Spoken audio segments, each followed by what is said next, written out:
والصلاة والسلام على سيد المرسلين محمد وعلى آله وأصحابه أجمعين. أما بعد فأعوذ بالله من الشيطان الرجيم. بسم الله الرحمن الرحيم. والمؤمنون والمؤمنات بعضهم أولياء بعض يأمرون بالمعروف وينهون عن المنكر ويقيمون الصلاة ويؤتون الزكاة ويطيعون الله ورسوله أولئك سيرحمهم الله إن الله عزيز حكيم. صدق الله العظيم. وقال النبي صلى الله عليه وسلم المؤمنون هينون لينون كالجمل الآنف إن قيد انقاد وإن أنيق على صخرة استناق أو كما قال عليه الصلاة والسلام. میرے محترم بزرگوں دوستوں، اللہ رب العزت آپ حضرات کے یہاں جمع ہونے کو بے انتہا قبول فرمائے. آمین. بے شک بڑی قربانیوں کے ساتھ میں یہاں پر آپ جمع ہوئے ہیں اور اللہ جزائے خیر دے آپ حضرات کو یہاں جمع کرنے والوں کو بھی کہ کئی دنوں کی محنت کے بعد، کہیں مشقت، کہیں تغوطوں اور کہیں رونے دھونے کے بعد میں اللہ کے فضل سے مجمع یہاں جمع ہوا ہے. اور پھر اس میں ہر ایک اپنے گھر کی آسائش آرائش کو چھوڑ کر اب اس وقت آپ اس سلسلاتی دھوپ میں ہدایت کی غرض سے کہ اللہ ہماری ہدایت بڑھا دے، اللہ ہماری توفیق بڑھا دے، اللہ ہم سے راضی ہو جائے، اللہ واسطے آپ اس سلسلاتی دھوپ میں اپنی میٹھی نیند کو، اپنے نرم بستروں کو، اے سی والے کمروں کو چھوڑ کر آپ یہاں پر جمع ہوئے ہیں. اللہ تعالیٰ آپ حضرات کی قربانیوں کو بے انتہا قبول فرمائے. بزرگوں دوستوں، اور اللہ بڑے قدردان بھی ہے. ان اللہ شکور حلیم، کہ اللہ تعالیٰ بڑے قدردان ہے، شکر گزار ہے. بندوں کے آپس کے معاملات میں اللہ تعالیٰ خود شکر گزاری کو پسند فرماتے ہیں. اللہ تعالیٰ نے، اللہ کے رسول صلی اللہ علیہ وسلم نے فرمایا کہ جو لوگوں کا شکر نہیں ادا کرتا وہ اللہ کا بھی شکر گزار نہیں بن سکتا. تو بندوں کے آپس کے معاملات میں اللہ تعالیٰ شکر کا حکم دے رہے ہیں. تو اللہ تعالیٰ خود کتنے، اللہ صفت شکور اللہ کی صفت ہے. اللہ کی جو صفات اپنے بندوں میں اللہ تعالیٰ دیکھنا چاہتے ہیں ان میں سے ایک صفت شکور ہے، قدردانی کرنے والا. تو اللہ بڑے قدردان ہے، اللہ بڑے قدردان ہے. اللہ کی ذات سے امید باندھیے کہ یہ مجلس ختم ہونے سے پہلے، یہ اجتماع پورا ہونے سے پہلے اللہ تعالیٰ ہمارے دلوں کو ہدایت کی طرف پلٹ دے گا انشاءاللہ. تو انشاءاللہ اللہ بہت قبول فرمائے. بزرگوں دوستوں، قربانیوں سے ہی اجتماعی زندگیاں بنتی ہے. قربانیوں سے ہی اجتماعی زندگیاں بنتی ہے اور قربانیوں سے ہی اجتماعی زندگیاں بگڑ جاتی ہے. بات کو سمجھنا پڑے گا اور بات آپ کو آخر تک سننا پڑے گی، تب یہ بات سمجھ میں آئے گی. حضرت مولانا یوسف صاحب رحمۃ اللہ علیہ فرمایا کرتے تھے کہ قربانیوں سے اجتماعی زندگیاں بنتی ہے، قربانیوں سے اجتماعی زندگیاں بنتی ہے اور قربانیوں سے ہی اجتماعی زندگیاں بگڑ جاتی ہے. قربانی سے بنتی ہے، قربانی سے بگڑ جاتی ہے. جب انسان اپنے جان کی، اپنے مال کی، اپنے جذبات کی، اپنے اہل و عیال کی، اپنے خواہشات کی قربانی دیتا ہے، جب یہ قربانی دیتا ہے تو اس کے قربانی دینے کی وجہ سے اللہ تعالیٰ انسانیت کی اور مخلوقات کی زندگیاں بناتے ہیں. اور جب یہ اپنی خواہشات کو پورا کرنے کے لیے، اپنی منچاہی زندگی گزارنے کے لیے، محض اپنے بیوی بچوں کو اور اپنے اہل کو آرام آسائش پہنچانے کے لیے دوسروں کو داؤ پر لگاتا ہے، دوسروں کی قربانیاں لیتا ہے، تو اس قربانی لینے کی وجہ سے، یہ قربانیاں لینے کی وجہ سے انسانیت کی اور مخلوقات کی زندگیاں بگڑ جاتی ہے. قربانی ہی ذریعہ ہے، قربانی ہی ذریعہ ہے اجتماعی زندگی کے بننے کا، اور قربانی ہی ذریعہ ہے اجتماعی زندگیوں کے بگڑنے کا. اس لیے میرے بزرگوں، ابتدا سے اگر آپ دیکھو گے ابتدا سے آدم علیہ السلام کے 2 بیٹوں سے بھی دیکھو گے، ابراہیم علیہ السلام سے دیکھو گے، ملت ابیکم ابراہیم، کہ تم ملت ابراہیمی پر ہو، وہ سماکم المسلمین، اللہ نے تمہارا نام مسلمان رکھا ہے، اللہ نے تمہارا نام مسلمان رکھا ہے۔ اور ابراہیم علیہ السلام بھی مسلمان تھے، ما کان ابراہیم یہودیا ولا نصرانیا ولکن کان حنیفا مسلما۔ اللہ تعالیٰ نے اسلام کو کامیابی والا دین بنایا ہے، ان الدین عند اللہ الاسلام۔ کامیابی کا راستہ، کامیابی کا ضامن اللہ کا دین ہے، وہ کامیابی دنیا اور آخرت کی کامیابی، ایسا نہیں کہ فقط آخرت کی کامیابی، دنیا آخرت کی کامیابی۔ من عمل صالحا من ذکر او انثى وهو مؤمن فلنحيينه حیاتا طیبہ، کہ جو کوئی چاہے مرد ہو چاہے عورت ہو عمل صالح کرے، اچھے اعمال کرے، در حالے کہ اس کے پاس ایمان ہو۔ یہ بات ہے میرے بزرگوں دوستوں کہ اچھے اعمال کی قبولیت کے لیے ایمان کا ہونا شرط ہے۔ آدمی بغیر ایمان کے چاہے جتنے اچھے اعمال کرے، اللہ کے ہاں اسے کوئی اجر نہیں ہے، اور وہ اعمال اس کی نجات کا ذریعہ نہیں بن سکتے۔ وہ اعمال اگر اس کے پاس ایمان نہیں ہے تو وہ چاہے جتنے اچھے اعمال کرنے والا ہو، وہ اعمال اس کی نجات کا ذریعہ نہیں بن سکتے، وہ اعمال اس کی نجات کا ذریعہ نہیں بنیں گے۔ اور اگر اس کے پاس ایمان ہے، اگر اس کے پاس ایمان ہے، ایمان کے ساتھ چھوٹا سا بھی عمل کرتا ہے اللہ کے لیے، اللہ تعالیٰ نے فرمایا، اللہ کے رسول صلی اللہ علیہ وسلم نے فرمایا، حدیث قدسی ہے، حدیث قدسی ہے، اللہ کے رسول صلی اللہ علیہ وسلم نے فرمایا کہ تم میں سے جو 1 پیسہ بھی اللہ کے لیے خیرات کرتا ہے، اخلاص کے ساتھ اللہ کے لیے، حلال پاک مال سے، طیب مال سے، حلال پاک مال سے 1 پیسہ بھی اللہ کے لیے خیرات کرتا ہے، اللہ رب العزت اس کو اپنے دائنے ہاتھ میں لیتے ہیں۔ یعنی غریب کے ہاتھ میں، حاجت مند کے ہاتھ میں جانے سے پہلے یہ اللہ کے ہاتھ میں جاتا ہے۔ اللہ تعالیٰ فرماتے ہیں کہ پھر ہم اس تمہارے صدقے کو پالتے ہیں، جس طرح تم جانور کے بچے کو پالتے ہو اور اس کو بڑا کرتے ہو، پھر جب ہم سے ملو گے تو یہ صدقہ تمہیں پہاڑ برابر ملے گا، جبکہ آپ نے خرچ کیا تھا روپیہ خرچ کیا تھا۔ بلکہ مومن کو تو نیت پر بھی اللہ دیتے ہیں، مومن کو تو نیت پر بھی اللہ دیتے ہیں۔ ایک صاحب احد پہاڑ کے پاس سے گزر رہے تھے، خیال دل میں پیدا ہوا، کاش احد پہاڑ کے برابر میرے پاس ہوتا، مدینہ والوں میں، غریبوں میں، حاجت مندوں میں بانٹ دیتا۔ آپ صلی اللہ علیہ وسلم نے فرمایا کہ تم میں سے کس نے احد پہاڑ کے برابر صدقہ کیا؟ تو کوئی کہنے کے لیے تیار نہیں۔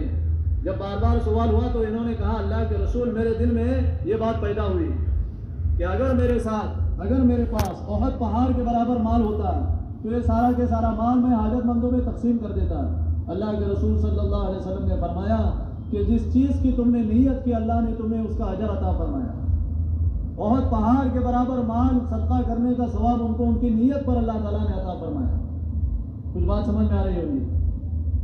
تو یہ ایمان کی وجہ سے ہے کہ ایمان اس کے پاس ہوگا تو اس ایمان کی وجہ سے اس چھوٹے سے صدقے کو اللہ تعالیٰ پالیں گے۔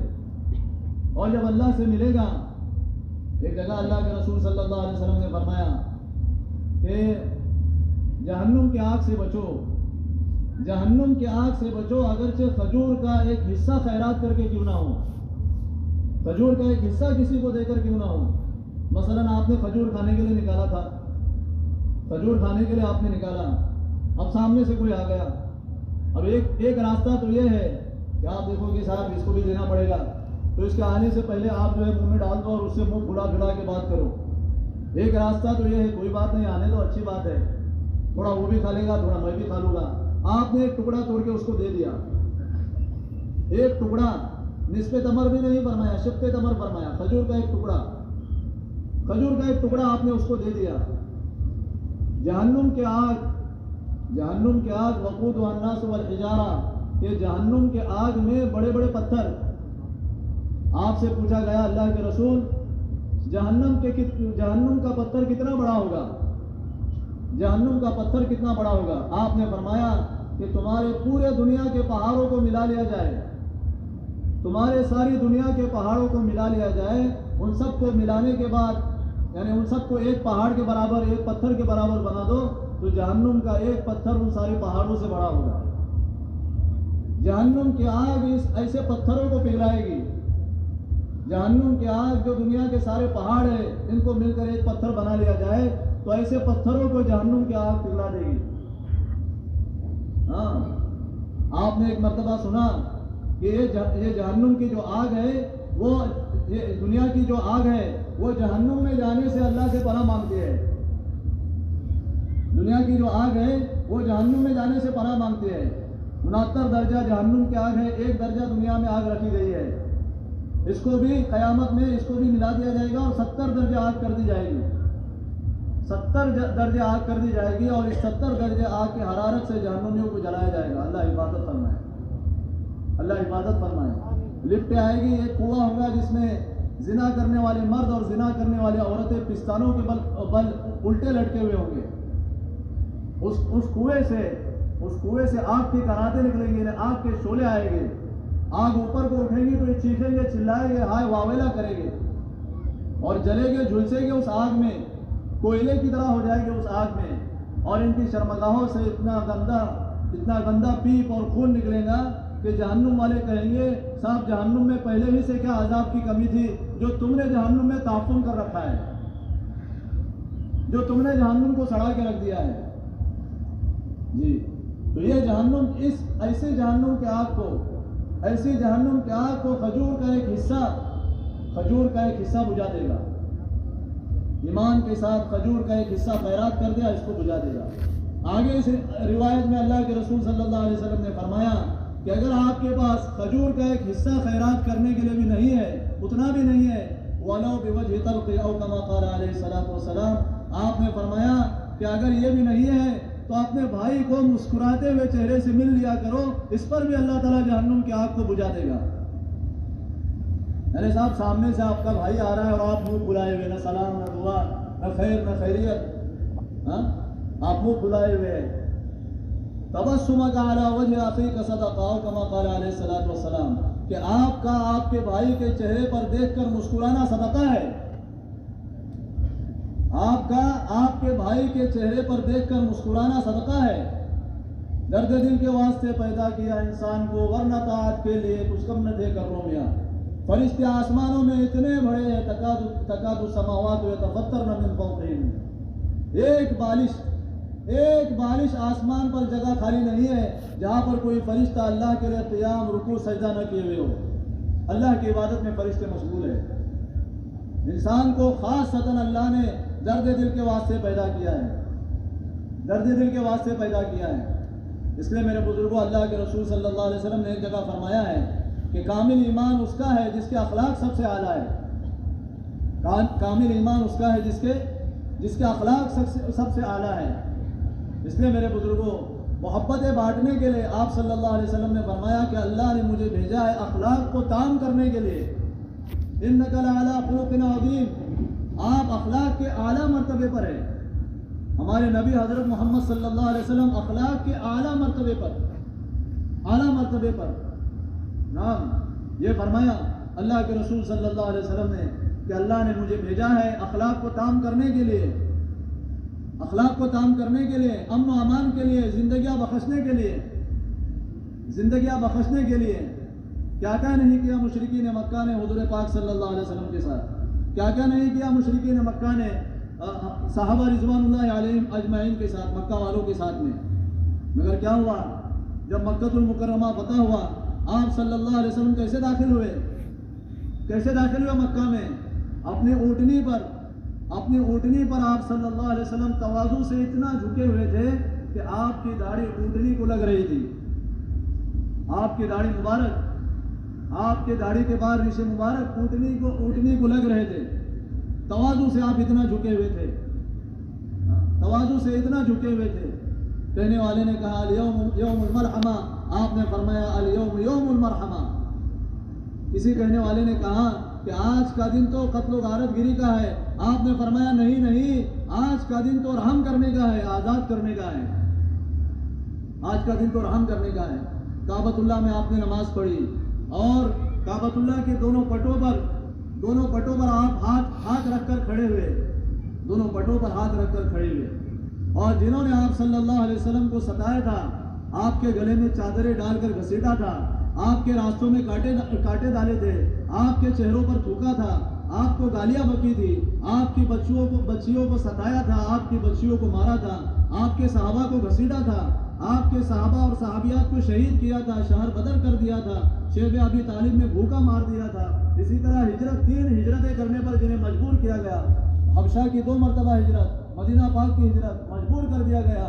ان صحابہ کے بدلے کا وقت تھا، انتقام کا وقت تھا۔ آپ نے فرمایا کہ آج کے دن تمہارا کیا خیال ہے؟ آج کے دن تمہارا کیا خیال ہے کہ میں تمہارے ساتھ کیا معاملہ کروں گا؟ تو انہوں نے کہا کہ آپ اخین کریم، آپ سخی بھائی ہیں، آپ سخی بھائی کے بیٹے ہیں، آپ سخی بھائی کے بیٹے ہیں، آپ سخی دادا کے بیٹے ہیں، یعنی اللہ کے رسول صلی اللہ علیہ وسلم کی انہوں نے تعریف کی کہ آپ تو بڑے بخشنے والے ہیں، آپ تو بڑے درگزر کرنے والے ہیں۔ آپ نے فرمایا لا تثریب علیکم اليوم، میں بھی تم سے وہی کہوں گا جو یوسف علیہ السلام نے اپنے بھائیوں سے کہا تھا کہ آج کے دن تمہارے لیے کوئی داروگیر نہیں ہے، کوئی داروگیر نہیں ہے۔ آپ نے فرمایا کہ جو حرم میں داخل ہوا، جو کعبۃ اللہ میں داخل ہوا، درود شریف پڑھیے اور یہاں دیکھتے رہیے، درود شریف پڑھیے اور یہاں دیکھتے رہیے۔ اعوذ باللہ من الشیطان الرجیم، یہاں وہاں توجہ نہ کیجیے، درود شریف پڑھیے۔ آپ نے فرمایا کہ جو ابو سفیان کے گھر میں داخل ہوگا اسے امان ہے، جو کعبۃ اللہ میں داخل ہوگا اسے امان ہے۔ ہندا نے داڑھی کے بال پکڑ لیے ابو سفیان کے اور کہا کہ تیرا گھر کتنا بڑا ہے، مکہ والے تیرے گھر میں کہاں سما سکیں گے؟ آپ صلی اللہ علیہ وسلم تک بات پہنچی۔ آپ نے فرمایا کہ جس نے اپنے گھر کا دروازہ اندر سے بند کر لیا اسے امان ہے، اسے امان ہے۔ آپ نے سب کو معاف کر دیا، آپ نے سب سے درگزر کا معاملہ فرمایا، سب سے درگزر کا معاملہ فرمایا۔ میرے بزرگوں، ہماری بات یہاں سے چل رہی تھی کہ ایمان شرط ہے، ایمان شرط ہے عمل کی قبولیت کے لیے۔ آپ ایمان کے بغیر بڑے سے بڑے اعمال کریے، اللہ کے یہاں قابل قبول نہیں ہے۔ نہ دنیا میں اس کا کوئی بدل ملنے والا ہے، نہ آخرت میں اس کا کوئی اجر ملنے والا ہے۔ ایمان اولین شرط ہے، ایمان اولین شرط ہے۔ اس لیے میرے بزرگوں، اللہ رب العزت کے ذات عالی کا یقین، اللہ رب العزت سے بننے بگڑنے کا یقین، اللہ کی ذات سے بننے بگڑنے کا یقین ہمارے دلوں میں ہونا یہ بہت ضروری ہے۔ اور ایمان ایسی چیز ہے، آپ صلی اللہ علیہ وسلم نے فرمایا ہے، ایمان ایسی چیز ہے کہ ایمان پر جتنی ہم محنت کریں گے اتنا ایمان بڑھتا چلا جائے گا۔ اس لیے کہ ہمارے اللہ کی ذات لامحدود ہے، ہمارے اللہ کی صفات بھی لامحدود ہے، کوئی حد نہیں ہے اللہ کی ذات کی، کوئی حد نہیں ہے اللہ کی صفات کی۔ اسی طرح کوئی حد نہیں ہے اللہ پر ایمان کی، کوئی حد نہیں ہے اللہ پر ایمان کی۔ جتنا ایمان کی محنت کرے گا ایمان بڑھتا چلا جائے گا، ایمان بڑھتا چلا جائے گا تو ایمان کے نفع ظاہر ہونا شروع ہو جائے گا، اور ایمان کی محنت سے ہی دنیا کی راہوں میں امن آئے گا۔ آج جو دنیا سے امن اڑ گیا ہے، اور آج جو دنیا کے اندر ظلم و ستم ہو رہا ہے، آج جو دنیا بھر میں کوئی کسی کا حق دبا رہا ہے، کوئی کسی کو مار رہا ہے، کوئی کسی پر ظلم و زیادتی کر رہا ہے، کوئی کسی کی زمین کھا رہا ہے، کوئی کسی کے بارے میں رشوت کھا رہا ہے، کوئی کسی کی عزت پہ ہاتھ ڈال رہا ہے، کوئی جو ہے جھوٹی گواہی دے رہا ہے، یہ ساری چیزیں، ان ساری چیزوں کی وجہ سے دنیا میں فساد ہے۔ میرے بزرگوں، دوستوں، مسلمان دنیا میں اس لیے نہیں پیسا جا رہا ہے کہ مسلمان ہے، مسلمان دنیا میں اس لیے پیسا نہیں جا رہا ہے کہ مسلمان ہے، مسلمان دنیا میں اس لیے پیسا جا رہا ہے کہ وہ اپنے اللہ رسول کا نافرمان ہے۔ مسلمان نافرمان ہونے کی وجہ سے پیسا جا رہا ہے، ورنہ جب مسلمان فرما بردار تھا تو پوری دنیا کے سر کا تاج تھا، سریا پر تھا مسلمان۔ قوموں نے انہیں اپنے سر کا تاج بنا دیا تھا، قوموں نے انہیں اپنا ذمہ دار بنا دیا تھا، قوموں نے انہیں اپنا محافظ اور والی بنایا تھا، قوموں نے، اقوام عالم نے انہیں اپنا جو ہے محافظ بنا رکھا تھا۔ اپنے فیصلوں کے لیے مسلمانوں کے پاس آیا کرتے تھے، اپنے فیصلوں کے لیے مسلمان کے پاس آیا کرتے تھے۔ آج مسلمان اپنے فیصلوں کے لیے غیر مسلم کے پاس جا رہا ہے۔ آج ایمان والا اپنے فیصلے کے لیے بے ایمان کے پاس جا رہا ہے، جبکہ ایک زمانہ یہ تھا کہ جس کے پاس اسلام نہیں تھا، ایمان نہیں تھا، وہ بھی اپنے فیصلوں کے لیے ایمان والوں کے پاس آیا کرتے تھے، اگرچہ وہ فیصلہ ایمان والا اور غیر ایمان والے کے درمیان میں ہو۔ ایمان والا اور غیر ایمان والے کے درمیان میں ہوں، مگر پھر بھی آیا کرتے تھے مسلمانوں کے پاس۔ اس لیے میرے بزرگوں، ایمان اولین شرط ہے، ایمان اولین شرط ہے۔ اللہ کے ذات عالی کا ایمان، یقین، ایمان کے نفع ہم نے کہا ظاہر ہونا شروع ہو جائے گے۔ تمیم داری رضی اللہ تعالیٰ عنہ نئے نئے مسلمان ہوئے، تقریباً سن ہجری 9 میں مسلمان ہوئے، واللہ عالم، غالباً سب ہجری 9 میں مسلمان ہوئے۔ ان کو ہی جنات نے اسلام کی دعوت دی تھی، جنات کی دعوت پر یہ آ کر مدینہ میں مسلمان ہوئے تھے، نئے نئے مسلمان ہیں۔ مگر میرے بزرگوں، اگر ایمان کا ماحول بنا ہوا ہوگا، ماحول اگر بنا ہوا ہوگا تو ایک دن کا مسلمان کا ایمان بھی 100 سالہ مسلمان کے ایمان کے برابر ہوگا۔ آج ایمان کا ماحول نہیں ہے، آج ایمان کا ماحول نہیں ہے۔ مثلا میں آپ کو بتاؤں کہ ایک آدمی چلچلاتی دھوپ سے، آپ ظہر کی نماز کے لیے باہر چلچلاتی دھوپ سے، آپ اپنے کاروبار سے، آپ اپنے ہاتھ گاڑی سے، آپ اپنی دکان ٹپڑی سے نکل کے آ گئے، پسینے میں شرابور تھے، آپ نے وضو کو لیے مسجد میں داخل ہوئے۔ اب مسجد میں جو ہے اے سی لگی ہوئی ہے، آپ کا لباس، آپ کا کپڑا پسینے سے بھیگا ہوا تھا، مگر 5 منٹ میں ہی آپ کے جسم کا پسینہ بھی سوکھ جائے گا، آپ کا جو لباس پسینے بھیگا ہوا تھا وہ بھی سوکھ جائے گا، اور آپ بالکل ٹھنڈک محسوس کرو گے نہیں کرو گے؟ جی کرو گے نہیں کرو گے؟ اسی طرح میرے بزرگوں دوستوں، ایک ماحول بنا ہوا تھا،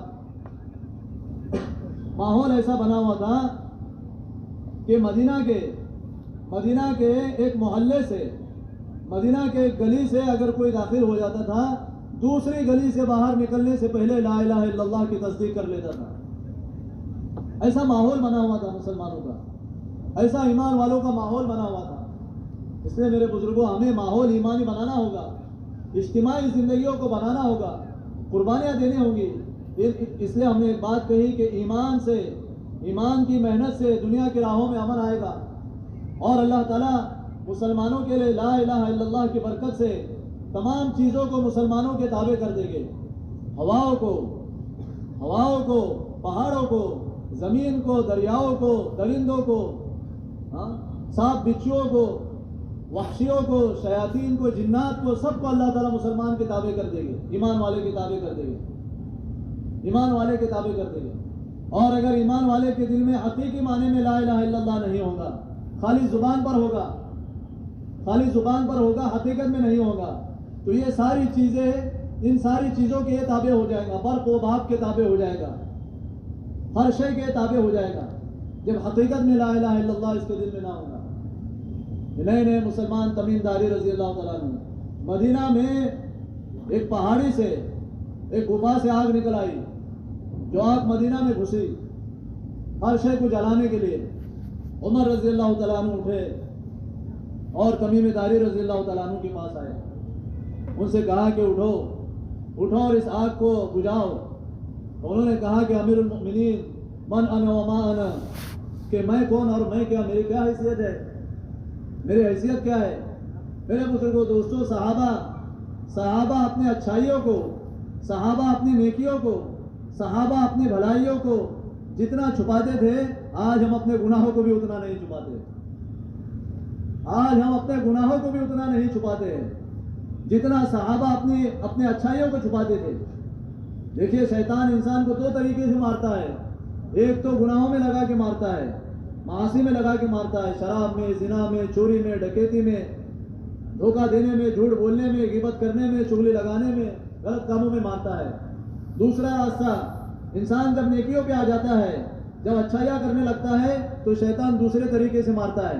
وہ دوسرا طریقہ کیا ہے؟ جس راستے سے وہ خود مرا ہے، جس راستے سے وہ خود مرا ہے، انا خیر من، کہ میں فلاں سے بہتر ہوں، کہ صاحب میں تو اب تو تہجد گزار ہوں، میں تو اب جو ہے بڑا اللہ والا ہوں، میری تو اب تو تسبیحات بھی ہونے لگی ہے، میں تو اب بڑا ذمہ دار ہو گیا، میں تو اب فلاں ہو گیا، میں تو چنا ہو گیا۔ اس راستے سے شیطان انسان کو مارتا ہے۔ اللہ حفاظت فرمائے۔ اس لیے فرمایا ہے اللہ کے رسول صلی اللہ علیہ وسلم نے کہ انسان کے لیے خطرے کی بات ہے جب اس کی طرف دین یا دنیا دونوں کی طرف سے انگلیوں سے اشارہ کیا جائے۔ اللہ حفاظت فرمائے، اللہ عافیت عطا فرمائے۔ محفوظ وہی ہے جس کو اللہ حفاظت میں رکھے، معصوم وہی ہے جس کے اللہ جس کو عصمت عطا فرمائے۔ اس لیے میرے بزرگوں دوستوں، انہوں نے کہا من انا وما انا، میں کون اور میں کیا، میری حیثیت کیا ہے۔ تو عمر رضی اللہ تعالیٰ عنہ ان پر اصرار کرتے رہے یہاں تک کہ وہ اٹھے. ایک جگہ ہے کہ انہوں نے اپنی چادر سے، ایک جگہ ہے انہوں نے اپنے ہاتھ کے اشارے سے اس آگ کو یوں کیا، پیچھے ہونے کا حکم دیا، تو وہ آگ سمٹنا شروع ہو گئی. یہاں تک کہ سمٹتے یہ آگ جہاں سے نکلی تھی اس غفا میں، اس غار میں تمیم داری رضی اللہ عنہ داخل ہوئے. عمر رضی اللہ تعالیٰ عنہ ان کے پیچھے داخل ہوئے. انہوں نے اس آگ کو جہاں سے نکلی تھی وہاں پر دفنا دیا اور اس کے منہ کے اوپر پتھر رکھ دیا اور باہر نکل آئے. میرے بزرگوں دیکھیے، سوچنے کی بات ہے کیسے سطح کا ایمان ان کے پاس تھا. نگاہ مرد مومن سے بدل جاتی ہے تقدیریں. خالد بن ولید رضی اللہ تعالیٰ عنہ راستہ چل رہے تھے. ایک آدمی مشکیزے میں شراب لے کر جا رہا تھا. خالد بن ولید رضی اللہ عنہ کو تھوڑا سا کچھ شک آیا. انہوں نے کہا کہ اس مشکیزے میں کیا لے جا رہے ہو؟ تو اس نے کہا کہ اس میں تو سرکہ ہے. خالد بن ولید رضی اللہ تعالیٰ عنہ نے فرمایا جعل اللہ خلن، کہ اللہ تعالیٰ اسے سرکہ بنا دے. اپنے یاروں کی مجلس میں پہنچا اور یاروں سے کہنے لگا کہ آج تو تمہیں ایسا جام لے کر آیا ہو کہ پیو گے تو جھوم جاؤ گے. تو اس نے اس شراب کو انڈیلا پیالوں میں. جب اس نے انڈیلا تو دیکھا کہ یہ شراب نہیں سرکہ ہے. کیوں کہ خالد ابن ولید رضی اللہ تعالیٰ عنہ نے کیا فرمایا تھا اس شراب کو؟ جعل اللہ خلن، کہ اللہ تجھے سرکہ بنا دے. میرے بزرگوں ایسا ایمان، تو ایمان پر محنت کی. ایمان، عبداللہ ابن رواحہ رضی اللہ تعالیٰ عنہ کا قول ہے کہ ایمان کی مثال لباس کی طرح ہے کہ صاحب لباس پہنا تو جسم کے اوپر باتی ہے، اتار دیا تو نکل گیا. ایک زمانہ ایسا آئے گا کہ لوگ صبح میں مومن ہوں گے، شام میں کافر ہوں گے، شام میں مومن ہوں گے، صبح میں کافر ہوں گے. اللہ حفاظت فرمائے. رات میں بارش برسی، آپ نے فرمایا کہ صبح کچھ لوگ مومن اٹھیں گے، کچھ لوگ کافر اٹھیں گے. صحابہ نے عرض کیا اللہ کے رسول یہ کیا بات ہوئی؟ ہم سب ساتھی ہیں، ایک ساتھ ہے، سارے مسلمان ہمیں ایک ساتھ ہے. آپ کہہ رہے ہیں کہ کچھ لوگ مومن اٹھیں گے، کچھ کافر اٹھیں گے. اللہ کے رسول صلی اللہ علیہ وسلم نے فرمایا کہ جو یہ کہے گا کہ بارش اللہ کے حکم سے ہوئی ہے، بارش کس سے ہوئی ہے؟ بارش اللہ کے حکم سے ہوئی ہے، وہ ٹھہرے گا مومن. اور جو یہ کہے گا کہ فلاں ستارے کے قریب آ گیا جس وجہ سے بارش ہو گئی، وہ اٹھے گا کافر. اللہ حفاظت فرمائے، یعنی وہ ہوگا کافر.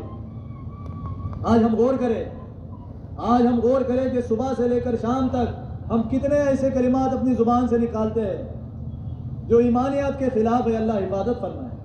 صبح سے لے کر شام تک کتنے ایسے کلمات ہم اپنی زبان سے نکالتے ہیں جو ایمانیات کے خلاف ہے، جبکہ اللہ تعالیٰ نے قرآن اور حدیث میں اس کی بڑی بڑی مثالیں دی ہیں. سلیمان علیہ السلام کے ایک روایت میں 90 بیویاں تھی، ایک روایت میں کہ 100 بیویاں تھی. سلیمان علیہ السلام نے کہا کہ سب بیویوں سے جا کے ملاقات کروں گا، ان سے ملوں گا اور میرے 100 کے 100 بیٹے ہوں گے اور 100 کے 100 کو اللہ کے راہ کی محنت کرنے والا بناؤں گا. 100 کے 100 کو اللہ کی راہ کی محنت کرنے والا بناؤں گا. ایسی محنت کرنے والے کہ جان ختم کرنے کا ضرورت پڑے تو جان بھی ختم کر دے. ایسی محنت کرنے والے شہسوار پیدا کروں گا. مگر انشاءاللہ نہیں کہا. اللہ کے رسول صلی اللہ علیہ وسلم نے فرمایا کہ انشاءاللہ نہیں کہا. جب انشاءاللہ نہیں کہا تو اللہ تعالیٰ نے خالص ایک بیوی کو حمل ٹھہرا، اور وہ بھی جو وقت کے نبی ہے اور انشاءاللہ کہنا بھول گئے. انشاءاللہ نہیں کہا، 100 بیویوں سے ملاقات کرے، ایک بھی بچہ پیدا نہیں ہوا. جبکہ بچہ کس لیے پیدا کرنا چاہ رہے تھے؟ اللہ کے دین کی سربلندی کے لیے بچہ پیدا کرنا چاہیے. اس کو امی یہ کہتے ہیں کہ تیرا ابا کماتے ہیں اس لیے اپن کھاتے ہیں. کیا تیرا ابا کماتے ہیں اس لیے اپن کھاتے ہیں. پھر جب تھوڑا بڑا ہو جاتا ہے، اسکول کالج میں لگ جاتا ہے، تو اس کا کیا دماغ ہوتا ہے کہ صاحب پڑھوں گا تو بنوں گا اور کماؤں گا. اس لیے دیکھو ہر ایک جو ہے ایسی لائن اختیار کرتا ہے پڑھائی میں بھی کہ بچپن سے لے کر قبر کے گڑھے تک بگڑے ہوئے یقین کے ساتھ زندگی گزارتا ہے. اللہ حفاظت فرمائے. سمجھے؟ اللہ کے یقین کے ساتھ زندگی گزارنے کی ضرورت ہے. آپ صلی اللہ علیہ وسلم پر ایک نے تلوار سوتی اور کہا محمد بتاؤ تمہیں کون مجھ سے بچائے گا. اب تو کوئی نہیں تھا بچانے کے لیے، آزو بازو میں کوئی نہیں تھا، اور خود اللہ کے رسول کی تلوار اٹھائی تھی، یعنی آپ کے ہاتھ میں کچھ بھی نہیں تھا، آپ خالی تھے، نہاتتے تھے.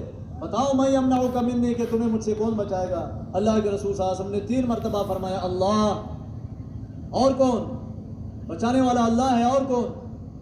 جیسے اللہ کہا، اللہ کہنے سے اس کے جسم کے اوپر لرزہ طاری ہو گیا، تلوار اس کے ہاتھ سے گر گئی۔ اللہ کے رسول صلی اللہ علیہ وسلم نے وہ تلوار اٹھائی۔ دیکھیے آپ صلی اللہ علیہ وسلم نے اپنی زندگی میں اپنی ذات کے لیے کبھی کسی سے انتقام نہیں لیا۔ اگر کبھی کسی سے کچھ لیا تو شرعی حدود میں کمی کوتاہی ہونے کی وجہ سے لیا ہے، ورنہ اپنی ذات کے لیے کبھی کسی سے انتقام نہیں لیا۔ تو کہا آپ نے کہ اب بتا تجھے کون بچائے گا؟ تو اس نے کہا کہ آپ بہترین تلوار تھامنے والوں میں سے ہو جائیے، یعنی آپ مجھے بخش دیجئے۔ آپ نے کہا جا، میں نے تجھے بخش دیا۔ آپ کو قتل کرنے والے کو آپ صلی اللہ علیہ وسلم نے معاف فرما دیا۔ میرے بزرگوں، سارے ہی لوگ کانٹوں کے بدلے میں دنیا میں ہم اگر کسی نے ہمارے راستے میں کانٹے بچھا دیے، ہم بھی اس کی راہ میں کانٹے بچھا دیں گے تو پوری دنیا میں کیا ہو جائے گا؟ حساب کیا ہوگا پوری دنیا میں؟ پوری دنیا میں کانٹے ہی کانٹے ہو جائیں گے۔ مگر کانٹے بچھانے والے کی راہ میں اگر ہم نے پھول بچھا دیے تو پوری دنیا میں کیا ہو گئے؟ پھول ہو گئے۔ اس لیے میرے بزرگوں، اللہ کی ذات عالی کا یقین، ایمان پر محنت کرنا، یہ اجتماعات، یہ دعوت و تبلیغ کی محنت، یہ 4 مہینے ہر سال نکلنے کے لیے جو کہا جا رہا ہے، یہ اس لیے ہے کہ یہ ایمان کی سطح ہم کو حاصل ہو جائے، جیسے خالد ابن ولید رضی اللہ تعالیٰ عنہ کو حاصل ہوئی، تمیم داری رضی اللہ تعالیٰ عنہ کو حاصل ہوئی، یہ ایمان کی سطح ہم کو نصیب ہو جائے۔ حارث ابن مالک رضی اللہ تعالیٰ عنہ ایک صحابی رسول مسجد میں سوئے ہوئے تھے۔ اللہ کے رسول صلی اللہ علیہ وسلم مسجد میں آئے، مسجد نبوی میں، اور انہیں ٹھوکر مار کے جگایا۔ آپ نے کہا کیف اصبحت یا حارثہ، کہ حارث صبح تم نے کس حالت میں کری؟ صبح تم نے کس حالت میں کری؟ سمجھنے کی بات ہے، سمجھنے کی بات ہے، جواب کیسا آ رہا ہے؟ ہاں، ہم سے جب خیر خیریت ہم جب آپس میں ایک دوسرے کو پوچھتے ہیں تو یہ کھانا کھائے کیا، پانی پیے کیا، چائے پیے کیا، ناشتہ کرے کیا؟ کبھی ہم اپنے گھر والوں کو پوچھتے ہیں کہ صاحب آپ کی نماز ہو گئی، آپ کی تلاوت ہو گئی؟ بچوں کو کبھی پوچھتے ہیں گھر کی تعلیم ہو گئی؟ صاحب مذاکرہ کس نے کرا؟ گھر کی تعلیم میں مذاکرہ کس نے کیا؟ قرآن کے حلقے میں نہیں تھا، قرآن کے حلقے کس نے لیا؟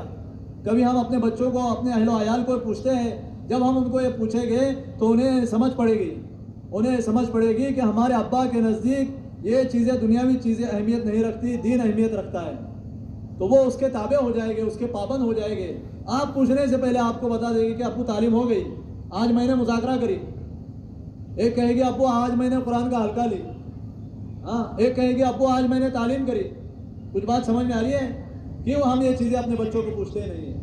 بہرحال اللہ کے رسول صلی اللہ علیہ وسلم نے پوچھا کیف اصبحت یا حارثہ، حارثہ صبح تم نے کس حالت میں کی؟ انہوں نے کہا اصبحت مومنا بحق یا رسول اللہ، اے اللہ کے رسول، کامل مومن ہونے کی حالت میں نے صبح کری ہے۔ کس حالت میں صبح کری ہے؟ کامل مومن ہونے کی حالت میں نے صبح کی ہے۔ اللہ کے رسول صلی اللہ علیہ وسلم نے فرمایا کہ ہر بات کی کوئی حقیقت ہوتی ہے، تمہاری جو یہ بات ہے کہ کامل مومن ہو، اس کی حقیقت کیا ہے؟ اس کی دلیل کیا ہے؟ انہوں نے کہا اللہ کے رسول، میں نے اپنے دل کو دنیا سے ہٹا لیا ہے، میں نے اپنے دل کو دنیا سے ہٹا لیا ہے۔ آج میرے بزرگوں، ہم لمبی لمبی تہجد پڑھ لیتے ہیں، لمبی لمبی تسبیحات کر لیتے ہیں، کئی قرآن کے پارے پڑھ لیتے ہیں، مگر ہمارا دل دنیا میں اٹکا ہوا ہے۔ عبداللہ بن مسعود رضی اللہ تعالیٰ عنہ نے سے ایک تابعی نے کہا کہ ایک تابعی سے انہوں نے کہا کہ تم لوگ آج کے زمانے میں ہم سے لمبے لمبے اعمال کرتے ہو، صحابہ سے زیادہ لمبے لمبے اعمال کرتے تھے تابعین باز، ہم سے بھی زیادہ لمبے لمبے اعمال کرتے ہو، مگر پھر بھی تم درجے میں ہم سے کم ہو، ہم تمہارے جتنے اعمال نہیں کرتے تھے پھر بھی تم درجے میں کم ہو۔ تو ان تابعین نے کہا کہ کیا بات ہے کہ ہم آپ سے زیادہ اعمال کر کے بھی آپ کے درجے تک نہیں پہنچ پا رہے؟ تو انہوں نے کہا کہ 2 چیزیں تمہارے اندر آ گئی ہے، 2 چیزیں تمہارے اندر آ گئی ہے، ایک دنیا کی محبت اور ایک آخرت سے تمہاری نظر پھر گئی ہے، جبکہ ہمارے دلوں میں دنیا کی محبت نہیں تھی اور آخرت میں ہمارا دھیان تھا، ہمارا دھیان آخرت میں تھا۔ تو یہ صحابی رسول نے کہا اللہ کے رسول، میں نے دنیا سے صرف نظر کر لیا ہے، میں دنیا کا لالچی نہیں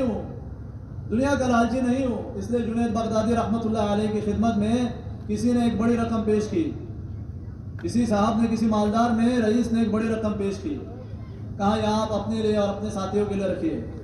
انہوں نے کہا کہ آپ نے جو ہمیں یہ مال دیا ہے، کیا آپ کو اس بات کی تمنا ہے کہ آپ کو جو مال ملا ہوا ہے، عطا کیا ہوا ہے اللہ کی طرف سے، اس میں آپ کو اور زیادہ ملے اور زیادتی ہو جائے؟ تو اس نے کہا کہ حضرت میری تو یہ تمنا ہے کہ مجھے اور بھی زیادہ مال ملے۔ تو انہوں نے کہا کہ یہ مال آپ اٹھا کے اپنے لیے رکھیے، اس لیے کہ آپ ہم سے زیادہ محتاج ہے، آپ ہم سے زیادہ فقیر ہے۔ کیوں؟ کیونکہ اللہ نے ہمیں جو عطا فرمایا ہے ہم اس میں خوش ہیں۔ وَقَنِّعْنِي بِمَا رَزَقْتَنِي، جو کچھ تو نے دیا ہے اس میں اللہ ہمیں قناعت عطا فرما۔ ہم اللہ نے جو ہمیں عطا فرمایا ہے ہم اس میں خوش ہیں، ہم دنیا کے حریص نہیں ہیں۔ تہامہ کے پہاڑ سونے کے بن کر حضرت محمد صلی اللہ علیہ وسلم کے ساتھ چلنے کے لیے تیار تھے، مگر اللہ کے رسول صلی اللہ علیہ وسلم نے فقیری والی نبوت کو پسند کیا، فقیری والی غریبی والی نبوت کو پسند کیا، بادشاہت والی نبوت کو اللہ کے رسول صلی اللہ علیہ وسلم نے پسند نہیں فرمایا، بادشاہت والی نبوت کو اللہ کے رسول صلی اللہ علیہ وسلم نے پسند نہیں فرمایا۔ آپ صلی اللہ علیہ وسلم مسکینوں میں بیٹھا کرتے تھے اور مسکینوں میں بیٹھنے کا حکم دیا کرتے تھے، مسکینوں میں بیٹھنے کا حکم دیا کرتے تھے۔ بہرحال تو انہوں نے اپنی نظر کو دنیا سے ہٹا لیا تھا، دنیا کے وہ حریص نہیں تھے، دنیا کے لالچی نہیں تھے، کہ اللہ کے رسول دنیا سے نظر میں نے ہٹا لیے، اور دن کو میں بھوکا رہتا ہوں، دن کو بھوکا رہتا ہوں یعنی روزہ رکھتا ہوں، رات کو جاگتا ہوں یعنی رات بھر عبادت کرتا ہوں، اور گویا کہ میں اپنے رب کے عرش کو یا اس کی چرچراہٹ کو اپنے کانوں سے سن رہا ہوں، اپنے رب کے عرش کو دیکھ رہا ہوں، جنت میں جنتی جو آپس میں مل رہے ہیں، ملاقات کر رہے ہیں اور ایک دوسرے کو مبارکباد دے رہے ہیں، میں اس کو دیکھ رہا ہوں، اور جہنم میں جہنمی جو آپس میں ایک دوسرے پر بھونک رہے ہیں اس کو میں دیکھ رہا ہوں، اس کو دیکھ رہا ہوں۔ اللہ کے رسول صلی اللہ علیہ وسلم نے فرمایا کہ حارثہ، تم ایسے مومن ہو کہ جس کے دل کو اللہ تعالیٰ نے ایمان کے نور سے منور کر دیا ہے، عرفت فالزم، تم نے ایمان کی حقیقت کو پا لیا ہے، اب اس کو لازم پکڑے رہنا، ایمان کی محنت کو چھوڑ کر اس سطح سے نیچے نہ آنا، ایمان کی محنت کو چھوڑ کر اس سطح سے نیچے نہ آنا۔ اس لیے میرے بزرگوں، یہ دعوت و تبلیغ کی محنت، یہ ہمارا جوڑنا، یہ اللہ کے راستے میں نکلنا، حضرت مولانا الیاس صاحب رحمۃ اللہ علیہ فرمایا کرتے تھے، حضرت مولانا الیاس صاحب رحمۃ اللہ علیہ فرمایا کرتے تھے کہ جو بھی بندہ ہر سال اللہ کے راستے میں 4 مہینے نکلے گا، اللہ رب العزت اس کو اپنی قدرت سے صحابہ جیسا ایمان عطا فرمائے گا۔ دیکھو وہ صحابی نہیں ہو سکتا، صحابہ کے درجے کو نہیں پہنچ سکتا، مگر حضرت کیا فرماتے تھے؟ حضرت یہ فرماتے تھے کہ اللہ تعالیٰ اس کو صحابہ جیسا ایمان عطا فرمائے گا جیسا ایمان اللہ نے صحابہ کو دیا تھا۔ پھر کیا فرماتے تھے؟ پھر یہ فرماتے تھے کہ اللہ رب العزت اس کو ایسی جگہ سے روزی عطا فرمائے گا جہاں سے صحابہ رضوان اللہ علیہم اجمعین کو اللہ نے روزی عطا فرمائی۔ صحابہ پاخانے میں گئے، آج ہم کما دھما کے دکان دھندے ڈال کے کاروبار کر کے بھی حاصل کچھ نہیں ہے، پریشانی۔ استنجا کے لے گئے، مقداد ابن اسود رضی اللہ تعالیٰ عنہ، حضرت مقداد رضی اللہ تعالیٰ عنہ کی بیوی کہتی ہے کہ اس زمانے میں 2-3 دن کے بعد آدمی پاخانے کے لیے جاتا تھا، 2 نمبر کے لیے، اس لیے کہ صاحب کھانا ہی کم ملتا تھا، کھانا ہی کہاں ہوتا تھا۔ آج الٹا حساب ہو گیا ہے، دن میں 2-3 بار جانا پڑتا ہے، وہ 2-3 دن میں 1 بار جایا کرتے تھے۔ کہہ رہے کہ وہ اپنے حاجت کے لیے گئے تھے، اپنے حاجت کے لیے گئے تھے، اور ایک چوہے نے لا کر ان کے سامنے 1 اشرفی، 2 اشرفی، 3 اشرفیہ رکھنا شروع کی، یہاں تک کہ اس نے 17 اشرفیہ رکھی۔ یہ اپنے حاجت سے فارغ ہوئے، وہ اشرفیہ اٹھا کر اللہ کے رسول صلی اللہ علیہ وسلم کی خدمت میں آئے۔ صاحب ہمیں اگر مل جاتا تو ہم کیا کہتے؟ ارے کیا صاحب، اوپر والے نے تو میرا مقام ہی بڑھا دیا ہے، کیا کہنے، میں تو بڑا زاہد بن گیا، اب تو غیبی خزانے سے میرا اکرام شروع ہو گیا ہے۔ وہاں سے اٹھا کر اللہ کے رسول صلی اللہ علیہ وسلم کی خدمت میں آئے۔ اللہ کے رسول، اس طریقے سے اشرفیہ میرے ہاتھ آئی ہے۔ اللہ کے رسول نے فرمایا کیا تو نے اس بل میں اپنا ہاتھ ڈالا تھا؟ کیا تو نے اپنا ہاتھ ڈالا تھا؟ انہوں نے فرمایا کہ نہیں اللہ کے رسول، میں نے ہاتھ ڈالا نہیں تھا۔ اس لیے کہ ہو سکتا ہے کہ کسی کا دفینہ ہو، کسی کی دفنائی ہوئی امانت ہو۔ انہوں نے کہا کہ میں نے ہاتھ نہیں ڈالا تھا۔ اللہ کے رسول نے فرمایا کہ تیری روزی تھی جو اللہ نے تیری طرف ہاکی ہے۔ ان کی بیوی کہتی ہے یہ 17 اشرفیہ ہمارے گھر سے اس وقت تک ہٹی نہیں تھی جب تک کہ ہمارا گھر اشرفیوں سے بھر چکا تھا، یعنی ہمارا گھر اشرفیوں سے، سونے اور چاندی کے سکوں سے جس طرح سے تم غلہ اور اناج جمع کرتے ہو، ذخیرہ کرتے ہو، اس طرح سے میرا گھر اشرفیوں سے بھر چکا تھا جب تک یہ 17 اشرفیہ میرے گھر میں باقی تھی۔ اس لیے صحابہ کو مقولہ ہے کہ اللہ کے دین پر محنت کرنے کی وجہ سے صحابہ مالدار ہو گئے لگاتے لگاتے، اور ہم کنگال ہو گئے کماتے کماتے۔ صحیح بات ہے نا؟ صاحب صحیح بات ہے نا؟ صحابہ مالدار ہوئے کیا کرتے؟ لگاتے. کیسا لگایا ہے؟ کیسا لگایا ہے؟ رشک آتا تھا. فرشتے بھی رشک کرتے تھے. اللہ کو بھی اپنے بندوں پر رشک آتا تھا. حضور پاک صلی اللہ علیہ وسلم کے مہمان آ گئے. آپ صلی اللہ علیہ وسلم کے گھر مہمان آ گئے. اللہ کے رسول صلی اللہ علیہ وسلم نے اپنے تمام گھروں میں پیغام بھیجا. دیکھیے میں نے شروع میں ایک بات کہی تھی کہ قربانیوں سے اجتماعی زندگی بنتی ہے. اللہ کے رسول کی قربانیاں دیکھیے. عائشہ رضی اللہ تعالیٰ عنہ فرماتی ہے 1 چاند 2 چاند 3 چاند دیکھتے تھے. حضور کے گھروں میں سارے گھروں میں 9 کے 9 گھروں میں چولہا نہیں جلتا تھا. 9 کے 9 گھرانوں میں چولہا نہیں جلتا تھا. فرمایا خالہ جان پھر آپ کا گزر کس پر ہوتا تھا؟ کہا الاسودان التمر والماء. 2 سیاہ چیزوں پر، ایک کھجور اور پانی. بھوک کی حالت میں پانی بھی سیاہ نظر آتا ہے. 2-2 3-3 مہینے 2-2 3-3 مہینے 2-2 3-3 مہینے خالص کھجور اور پانی پر حضرت محمد صلی اللہ علیہ وسلم کا اور آپ کے آل کا گزارا ہوتا تھا. ایک روٹی کا ٹکڑا فاطمہ رضی اللہ تعالیٰ عنہ رومال میں چھپا کر لائی اور ابا جان کی خدمت میں پیش کیا. کہا بیٹی اس رومال میں کیا ہے؟ کہا ابا جان میرے پاس ایک روٹی کا ٹکڑا آیا تھا, میرا دل نہ چاہا کہ آپ کے بغیر کھا لوں. آپ نے کھا لیا. کہنے لگے بیٹی 3 دن کے بعد پہلا لقمہ ہے جو تیرے ابا کے پیٹ میں گیا ہے. آپ قربان ہوئے اور ہمیں آباد کر گئے. آپ قربان ہوئے, امت کو دے گئے, امت کو دیتے تھے. ابو ہریرہ رضی اللہ تعالیٰ عنہ بھوک کی حالت میں آئے. اللہ کے رسول صلی اللہ علیہ وسلم نے گھر میں بھیجا کہ صاحب کچھ ہے کیا؟ تو دودھ کا پیالہ آ گیا. اللہ کے رسول صلی اللہ علیہ وسلم نے فرمایا سب اصحاب صفہ کو بلا لاؤ. دیکھیے سمجھیے, آپ کو جب آتا تھا آپ دوسروں پہ لٹاتے تھے. جب دودھ کا پیالہ آ گیا کہا سب اصحاب صفہ کو بلا لاؤ. 70-80 لوگ, سب کو پلایا. ابو ہریرہ رضی اللہ عنہ نے ایک دودھ کا پیالہ, سب نے پیا. ابو ہریرہ رضی اللہ عنہ سے کہا کہ اب تو پی. کہتے کہ میں نے اتنا پیا کہ میں اس سے آگے پی نہیں سکتا تھا. حضور نے کہا اور پی. میں نے کہا کہ حضور میں اب اس کے آگے پی نہیں سکتا. اللہ کے رسول صلی اللہ علیہ وسلم نے لیا اور اسے پی کر ختم کر دیا. خلاصہ کلام کیا ہے؟ کہنے کا مقصد یہ ہے کہ اللہ کے رسول صلی اللہ علیہ وسلم اپنے آپ کو حالات میں رکھتے تھے, قربانیوں میں رکھتے تھے اور دوسروں کی زندگیاں بناتے تھے. آپ نے اپنی زندگی داؤ پہ لگا دی. اپنی بیٹی کی زندگی, اپنے نواسوں کی زندگی, اپنے داماد کی زندگی, اپنے چاہنے والوں کی زندگی داؤ پہ لگا دی اور انسانیت کی زندگی بنا دی. آج ہم اپنے دوسروں کی زندگیوں کو داؤ پر لگا کر اپنے گھر والوں کی زندگیاں بنانے چلے, کبھی آباد نہیں ہو سکتے. اللہ حفاظت فرمائے. دوسروں کی زندگیاں داؤ پہ لگا رہے, لوگوں کو دھوکہ دے رہے. کیوں؟ تاکہ اپنے گھر کے بیوی بچوں کی خواہشات کو پورا کرے, ناجائز خواہشات کو پورا کرے. اللہ حفاظت فرمائے. آپ کے گھر مہمان آ گیا, آپ نے پیغام بھیج دیا کہ صاحب کچھ ہے کیا؟ تو کچھ بھی نہیں ملا, کوئی چیز نہ ملی. تو آپ مہمان, ایک آدمی وہ آیا تھا جس نے کہا, اس نے حاجت پیش کری تھی, میں بھوکا ہوں, مجھے کئی دن سے کھانا نہیں ملا. آپ نے اپنے اصحاب سے کہا, اصحاب میں کوئی تیار نہ ہو سکا. ایک انصاری صحابی نے جب دیکھا کوئی تیار نہیں ہو رہا, کچھ پتا بھی نہیں گھر میں ہے نہیں ہے. ہمارے اگر کوئی مہمان آ جائے تو ہم کیا کرتے ہیں, پہلے بیوی کو فون لگاتے ہیں, اب مہمان آیا ہے لے کے آؤ کیا.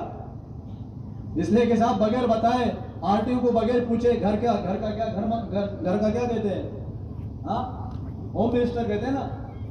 گھر کے ہوم منسٹر کو پوچھے بغیر اگر مہمان کو لے جائے گے تو وہ اس وقت پہ تو ہاتھ پاؤں جھٹک کے کیسے بھی کھلا دے گی, مگر رات میں تو حالت اپنی پتلی کر دے گی.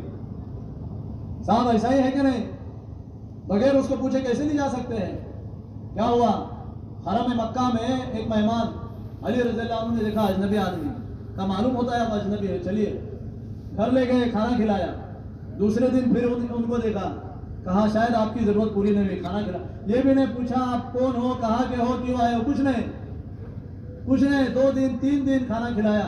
تیسرے دن کھانا کھلا کے کہنے لگے شاید آپ کا کام ہوا نہیں. انہوں نے کہا کہ میں محمد صلی اللہ علیہ وسلم کی تلاش میں آیا ہوں, جنہوں نے رسول ہونے کا دعویٰ کیا ہے, میں ان کے تعلق سے معلومات دینے کے لیے آیا ہوں. تو پھر پہنچایا اللہ کے رسول صلی اللہ علیہ وسلم کی خدمت میں. ابو ذر رضی اللہ عنہ مسلمان ہو گئے. تو یہ انصاری صحابی کوئی نہیں اٹھا رہا, سیدھا لے گئے اپنے گھر. کہنے لگے دیکھ اللہ کے رسول کے گھر میں کچھ نہیں, کسی کے گھر میں کچھ نہیں, میں بس اٹھا لے آیا, بتا آپ کے گھر میں کیا ہے.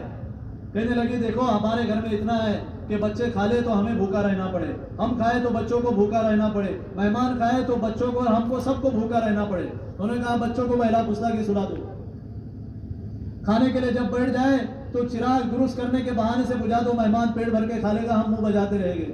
صبح حضور پاک صلی اللہ علیہ وسلم کے ساتھ فجر کی نماز پڑھی، راتوں رات جب یہ اپنے گھر میں، یہ صحابی اپنے گھر میں اس مہمان کے ساتھ میں یہ عمل کر رہے تھے، اس کا پیٹ بھر رہے تھے، اس وقت اللہ رب العزت جبریل علیہ السلام کے ذریعے سے حضرت محمد صلی اللہ علیہ وسلم پر وحی نازل فرما رہا تھا۔ وَيُؤْثِرُونَ عَلَىٰ أَنفُسِهِمْ وَلَوْ كَانَ بِهِمْ خَصَاصَةٌ، وہ اپنی ذات پر دوسروں کو ترجیح دیتے ہیں اگرچہ گئی گزری چیز پر اپنا گزارا کرتے ہیں، کسی شے پر بھی اپنا گزارا کر لیتے ہیں۔ مسجد نبوی میں جب قیدی کو لایا جاتا تھا، مسلمان اپنے گھر کی روٹی سالن اس کو کھلاتے تھے اور مسلمان صحابہ کھجور اور پانی پر اپنا گزارا کرتے تھے۔ مسجد نبوی میں آنے والے قیدی کا وہ اکرام ہوتا تھا جو آج کل ہم داماد کا بھی اکرام نہیں کرتے۔ 2-3 دن میں وہ ایمان لانے پر مجبور ہو جاتا تھا، بغیر کسی سزا کے مسلمان ہونے پر مجبور ہوا کرتا تھا۔ اس طریقے سے میرے بزرگوں، انہوں نے اپنا سب کچھ داؤ پہ لگایا اور انسانیت کو بنا کر گئے، قربانیاں دی۔ عمر ابن عبدالعزیز رحمۃ اللہ علیہ، عمر ابن عبدالعزیز رحمۃ اللہ علیہ خلیفہ بنائے گئے، بڑے ناز و نعمت کے پلے ہوئے تھے، خلیفہ بنائے گئے تو سب کچھ اتار دیا، سب مسلمانوں پہ لٹانا شروع کیا۔ ان کی بیوی کے گلے میں ایک ہار تھا بڑا قیمتی، سب کچھ جمع کر دیا تھا۔ ان کی بیوی، ان کے جو ہے یعنی ان کے جو سسرے اور ان کے جو سالے تھے، ان کے پاس جو مال آیا تھا وہ اسی طریقے سے آیا تھا، لوٹ خسوٹ کے راستے سے آیا تھا، وہ بادشاہ تھے۔ تو انہوں نے اپنی بیوی سے کہا کہ دیکھ، یا تو اس زیور کو بیت المال میں جمع کر دے کہ مسلمانوں کے کام آ جائے، یا پھر تو مجھ سے اپنا راستہ الگ کر لے۔ تو اس نے کہا کہ اس ایک زیور کی کیا بات ہے، میرا زیور تو آپ ہے۔ یہ وفادار بیوی ایسی ہوا کرتی ہے، کہنے لگی میرا زیور تو آپ ہے، ایسے ہزاروں لاکھوں زیور آپ پر قربان ہیں۔ تو ایک بڑھیا دیکھنے کے لیے آئی امیر المؤمنین کو، اس نے سوچا کہ امیر المؤمنین کا بڑا محل ہوگا، بڑے ٹھاڑ باٹ ہو گئے۔ اس نے کہا امیر المؤمنین کا گھر کہاں ہے؟ پہنچتے ایک جھوپڑی کے پاس آ گئی، دیکھا کہ ایک عورت جو ہے وہ چولہا جھونک رہی ہے، دھواں نکل رہا ہے۔ کہنے لگی امیر المؤمنین کہاں ہے؟ کہا وہ جو دیوار کو لیپ رہے مٹی سے وہ امیر المؤمنین ہے، جو باغیچے میں کام کر رہے تھے دیوار کو لیپ رہے تھے، امیر المؤمنین ہے۔ کہا تو کیا ان کی باندھی ہے؟ کہا میں ان کی باندھی نہیں ہوں، میں ان کی بیوی ہوں۔ تو اس بڑھیا نے کہا کہ پھر تمہاری یہ حالت کیوں ہے؟ تو ان کی بیوی نے کہا کہ ہماری یہ حالت اس لیے ہے کہ ہم نے اپنی زندگیوں کو اجاڑ کر دوسروں کی زندگیوں کو بسایا ہے۔ ہم نے اپنی زندگی کو بسانے کے لیے دوسروں کی زندگیوں کو نہیں اجاڑا۔ واقعی کی حالت ایسی تھی، ایک مرتبہ گھر میں داخل ہوئے تو بچیاں بات کرتے بچیاں جو ہے منہ کے اوپر رومال رکھ رہی تھی، منہ ڈھانپ رہی تھی۔ تو کہا تمہیں کیا ہو گیا ہے کہ میرے جسم سے کوئی بو آ رہی ہے؟ تو خادمہ نے کہا کہ اللہ پر رحم فرمائے، آج گھر میں کھانے کے لیے کچھ نہیں تھا، بچیوں نے پیاز کھا لیے، روٹی کے ساتھ پیاز کھا لیے۔ انہوں نے کہا میرے بیٹیوں، میں تمہارے لیے اپنی دنیا اور آخرت برباد کر کے دنیا جمع کر سکتا ہوں، مگر اپنے آخرت میں برباد کرنا نہیں چاہتا۔ بیٹے بھی اس پر راضی ہو گئے، بیٹیاں بھی اس پر راضی ہو گئی۔ ایک زمانہ وہ آیا، یہ حالت، انہوں نے غربت کی حالت میں دن نکالے، مسلمانوں کو، انسانیت کو آباد کیا، انسانیت کو، مخلوق کو سیراب کیا۔ ایک گھاٹ پر بھیڑیا اور بکری پانی پیا کرتے تھے۔ انسانیت، عدل و انصاف جب انسانوں کی زندگی میں تھا تو وہ انسان کی صفات تجاوز کر درندوں میں پہنچ چکی تھی۔ جب عدل و انصاف انسان کے اندر سے نکل چکا تو درندوں کی صفات درندوں سے تجاوز کر انسانوں کے اندر آ گئی۔ آج انسان کے اندر درندانہ صفات ہے، اللہ حفاظت فرمائے۔ زہر دینے والے کو کہا اسے بھگا دو، یہاں سے معاف کر دو، ان کو زہر دیا گیا، کہا اس کو چھٹی کر دو، اس کا بدلہ بھی نہیں لیا، اس کو بھگا دو یہاں سے، اس کو یہاں سے غائب کر دو، اسے کوئی پتہ بھی نہ چلے کون ہے، ورنہ اسے ختم کر دیں گے، بڑی دردناک اس کو سزا دیں گے۔ ان کے اولاد مسجدوں کے دروازے پر ہزاروں کی اشرفیاں بانٹا کرتی تھی، اور ان کے سالوں کے اولاد جنہوں نے لوگوں کا مال لوٹ خسوٹ کر اپنی زندگی آباد کری تھی، راوی کہتے ہیں کہ جن دروازوں پر، مسجد کی جن دہلیزوں پر عمر ابن عبدالعزیز رحمۃ اللہ علیہ کے بچوں کو میں نے اپنے آنکھوں سے خیرات سونے چاندی کے سکے بانٹتے ہوئے دیکھا ہے، انہیں دہلیز پر ان کے سالوں کے بیٹوں کو میں نے بھیک مانگتے ہوئے دیکھا ہے۔ صحابہ، ہم نے کہا کہ صحابہ یہ کہتے تھے کہ ہم نے دین کے واسطے اپنی دنیا کو اجاڑ دیا، ہم نے دین کے واسطے اپنی دنیا کو اجاڑ دیا۔ پاؤ پھٹ گئے، چھیترے لپیٹے تھے تبوک میں، پاؤ پھٹ چکے، پکی پکائے کھجورے چھوڑ گئے، سریۃ العنبر میں پتے چبائے، پاخانہ بکری کی مینگنی کی طرح نکلنے لگا۔ ہم مسلمانوں کے لیے، انسانیت کے لیے، ایسا نہیں ہے یہ خالی انہوں نے اپنے لیے کیا ہے، ان میں بڑی حمیت تھی، ان میں ہم جو ہے اپل پوٹے جیسے اپنی زبان میں کہتے ہیں، ہم خالی اپنے پیٹ کا دیکھتے ہیں، آگے کی انسانیت کا، نسلوں کا نہیں سوچتے۔ وہ آگے کی قیامت تک کی نسلوں کا سوچتے تھے، قیامت تک کی انسانیت کا سوچتے تھے۔ پتے کھاتے تھے، پاخانہ بکری کی طرح نکلتا تھا، کھجور چوس کر گزارا کرتے تھے ریگستان میں اور تپتی ہوئی دھوپ میں، محنت مجاہدے کے دنوں میں۔ پھر کیا ہوا؟ پھر یہ ہوا کہ کھجور کی گٹلی چوسنی پڑی اور اس کھجور کی گٹلی کے اوپر گزارا کرتے تھے۔ مگر کیا ہوا؟ اللہ تعالیٰ نے عنبر مچھلی لگائی، 15 یا 18 روز تک کھائی، توشوں میں ساتھ لے کر گئے۔ 13 آدمیوں نے اس کی آنکھ میں بیٹھ کر تیل نکالا۔ صحابہ فرماتے تھے کہ ہم نے اپنی دنیا کو اجاڑ دیا دین کے واسطے، اللہ تعالیٰ نے ہمیں اپنی ایک زندگی میں اتنا عطا فرمایا کہ ہماری اگر 7 پشتیں کماتی، ایک نفر نہیں، فرماتے تھے اگر ہماری 7 پشتیں کماتی ہمیں اتنا نہیں ملتا جتنا اللہ تعالیٰ نے ایک حیات میں، ایک زندگی میں اللہ کے دین پر محنت کرنے کی برکت سے نوازا۔ ہم نے آپ سے ایک بات کہی تھی، حضرت مولانا الیاس صاحب رحمۃ اللہ علیہ فرمایا کرتے تھے کہ ہر سال 4 مہینے لگاؤ گے تو اللہ تعالیٰ آپ کو ایمان صحابہ عطا فرمائے گا، ہر سال 4 مہینے لگاؤ گے تو اللہ تعالیٰ آپ کو وہاں سے روزی عطا فرمائے گا جہاں سے اللہ تعالیٰ نے صحابہ رضوان اللہ علیہ اجمعین کو روزی عطا فرمائی تھی۔ اس لیے میرے بزرگوں، ہمت طاقت کر کے بتاؤ کہ اب اس اجتماع سے اپنی زندگیوں کو بدلنے کے لیے اور اپنی ذات کی، اپنے بیوی بچوں کی، اپنے اہل و عیال کی قربانیاں دے کر انسانیت کی زندگی بنانے کے لیے 4 مہینے کے لیے اس اجتماع سے ہمیں نقد نکلنے کے لیے کون تیار ہے؟ فرماؤ کھڑے رہ کر، اللہ آپ کو جزائے خیر عطا فرمائے۔ بیوی آپ قربان کرو گے، اللہ جنت کی حوریں 25 لاکھ حوروں والی جنت عطا فرمائے گا، جنت کے پرندے اللہ کھلائے گا، ماشاءاللہ۔ فرماؤ، بتائیں اپنا نام، بتائیں مسجد کا جنت کے مکانات، فرماؤ ماشاءاللہ۔ اب ہمارے بولنے کا وقت آیا ہے، اپنے ناموں کا ہم اظہار کریں۔ ماشاءاللہ جماعتیں بھی بن کے آئی ہیں، نقد بتلائیں۔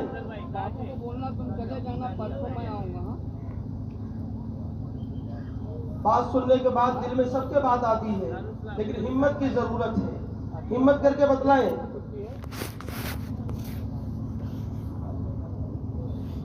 ہونے سے پہلے اس مجلس سے اٹھنے سے پہلے اللہ میری زندگی بدل دے، اور سب کو جوڑنا ہے شفقت سے، محبت سے، اور